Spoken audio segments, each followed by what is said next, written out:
Honourable delegates, MUN directors and advisors, honoured guests, on behalf of the THIMUN Foundation, I welcome you to the 47th Annual Hague Conference.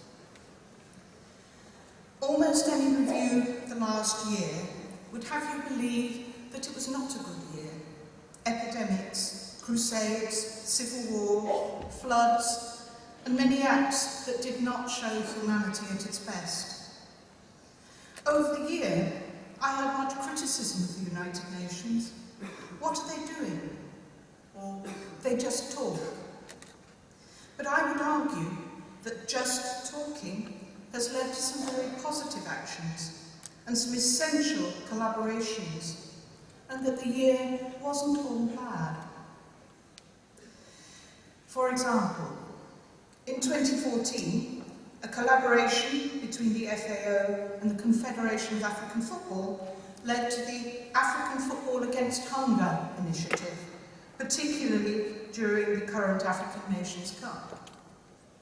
For example, the first ever UN Emergency Health Mission, UNMEER, working with different partners and with health ministries, has battled the frightening Ebola epidemic.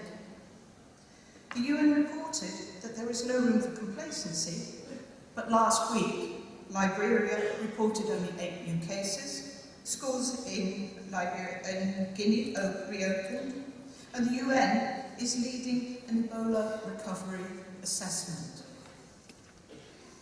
In the Central African Republic, there are 100 UN agencies and NGOs in operation, working on the many difficult and contentious issues in that country. Last year, the OPCW completed the dismantling of Syria's chemical weapons program. There is a UN climate conference in Peru preparing the building blocks for climate action in 2015. The UNESCO International Higher Education Institute for Water Education, which is based here in the Netherlands in Delft, is involved in many research and development projects and is optimistic about reaching the water-related Millennium Goals. Their research includes a rather special portable toilet. What's unusual about a portable toilet, you may ask? This one has sensors and can measure all kinds of uses that we won't go into here, but it's giving very interesting information about the needs of communities, what kind of thing they want, how many of what they want, who uses it. So, even though these problems are very complex, and nobody is saying that things will be remedied overnight, don't let people say to you that the UN does nothing. But I come back to my original point. All these initiatives have come about because governments and different agencies, sometimes with very different views, have been prepared to sit down and discuss what they had in common, the things that they could agree on. Sometimes this has provided surprises.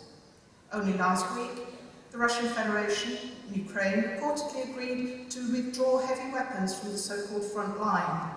A very small agreement, full of complexities, but followed by an agreement to hold a further conference in Astana. So, maybe, just maybe, 2015 will bring better news. It is, of course, the target year for the Millennium Development Goals, but also the launching pad for further sustainable development. The UN General Secretary Ban Ki-moon talked earlier this month about the 3 pillars of the move forward: peace and security, development, human rights, and he pointed out that the Millennium Development Goals could only be achieved if all 3 were equally part of that process. So, delegates, this is for you. This week, you'll be discussing new ideas about how the Millennium Development Goals can be achieved.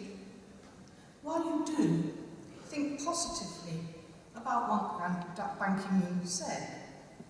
Focus on that common ground.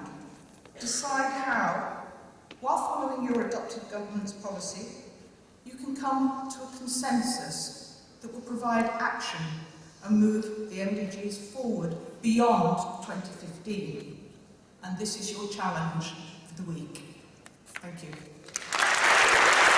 It is now my pleasure to introduce the International Choir of the British School of the Netherlands and the International School of The Hague, conducted by Mr. Alexander Jarrett.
I now have the pleasure of introducing this year's keynote speaker, Mr. Koen Davidsen, Director and Special Envoy regarding the Millennium Development Goals and post-2015 agenda of the Dutch Foreign Minister. Mr. Davidsen, you now have the floor. Incredibly delighted to be here. The only regret I have is that last week I flew to New York to speak at the UN General Assembly, while I could have spoken to the General Assembly right around the corner. But I'm glad to make it here today. And like the previous speakers, I am very happy that we're supporting this event. I'm very happy to see you all here. I wish you a great week. And also, if there's one lesson I've learned from a long time negotiating, is that there are only win-win solutions. So all sides have to benefit from what you are discussing. And I wish you good luck with that. Let me start with a little anecdote, and then I will discuss what I've been asked to discuss. Whenever I am in New York, I go to Dag Hammarskjöld Plaza, which is right across from the United Nations, and I look up a special bench. It's a bench that is dedicated to Kai Buchholz. And Kai was a young UN staff person who worked for me when I worked at the UN, and unfortunately he died 5 years ago in the earthquake in Haiti. And whenever people criticize the UN, and sometimes it's very justified, I think of Kai and his colleagues who gave their lives for very important work helping people around the globe. What I was asked to talk about is the Millennium Development Goals, the international goals that we set ourselves to reduce poverty and disease and to improve education and health in 2000. And I will also talk a bit about the goals that we're discussing right now, which should be the successors to the Millennium Development Goals. And basically, I want to address 3 issues. First of all, the Millennium Development Goals served us incredibly well. Secondly, now it's time to leave no one behind. And thirdly, in order to do that, we need to build a house. And you are very important because you're going to live in that house, because you're the generation that we're building this house for, and that's why your interest is incredibly appreciated. Now first, the Millennium Development Goals. In 2000 they were agreed at the Millennium Summit in New York. And these goals were about reducing poverty, increasing health, increasing access to education, reducing disease, and making more aid available for developing countries. How have we done on these goals? Well, actually, in general, we're doing quite well. Poverty will be halved this year. This year is the year that we close the Millennium Development Goals, and we will have achieved that major goal. We have also achieved success in reducing disease. Malaria, TB, HIV/AIDS, they're all retreating because of the work that we've done, because we've mobilized more development assistance, more people are helping, more organizations are helping, and basically 2013 was the best year ever in terms of foreign aid, countries giving aid to the poorest countries. So we've done good on that as well. In education, we've done incredibly well. More kids are going to school, more girls are going to school as well. So on a lot of points, we have made good progress on these goals. And the goals have helped because everybody was speaking from the same song sheet. There used to be a time when the United Nations and the World Bank were not in agreement. The World Bank was about, let's spend less on social spending, let's spend less on education and health. The UN was in favor of spending more, and now they were together saying, yes, we need to spend more. Governments knew what the goals were, they were measuring their goals. Civil society, all kinds of organizations were talking to governments saying you should spend less on defense, spend more on education and health. So I think we've done well with these goals. But still, we need to do more. We need to leave no one behind. That's my second point. Why? Because we see that at the end of this year, poverty will have been reduced, but we still have about 1 billion people. 1 billion people who are poor. Why are they still poor? Maybe because it's not just about spending more on education and health. Maybe it's because it's also about their rights. Over 100 countries in this world still have laws or regulations which discriminate against women and girls owning a company, getting an inheritance, getting a travel document. That's one of the reasons why a lot of women and girls are not part of the economy of the world. So that needs to change. The countries that are not achieving these goals have mostly been the countries that have been at conflict. So that have been suffering, like Afghanistan, like South Sudan, like Burundi, like Congo. So also that has been a big problem. And we find that a lot of countries are actually facing different challenges because they're now less poor, but they have other things they need. They need infrastructure, they need technology. So we need to, in order to leave no one behind, we need to learn these lessons and take them on board in a set of new goals. And those are the goals we've been talking about for the past period, and we've been talking about last week. And in order to achieve those goals, we need to build a house. And the house needs to have a roof of principles. And the principles should include leave no one behind. It should be about including everybody.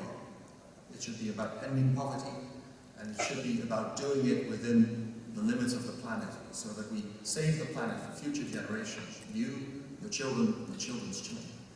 So those should be the principles that form the roof of our house. Then we need a pillar of specific goals. We still need the goals on education, we still need the goals on health, but we also need the goal on the rights of women. We need the goal on peaceful societies.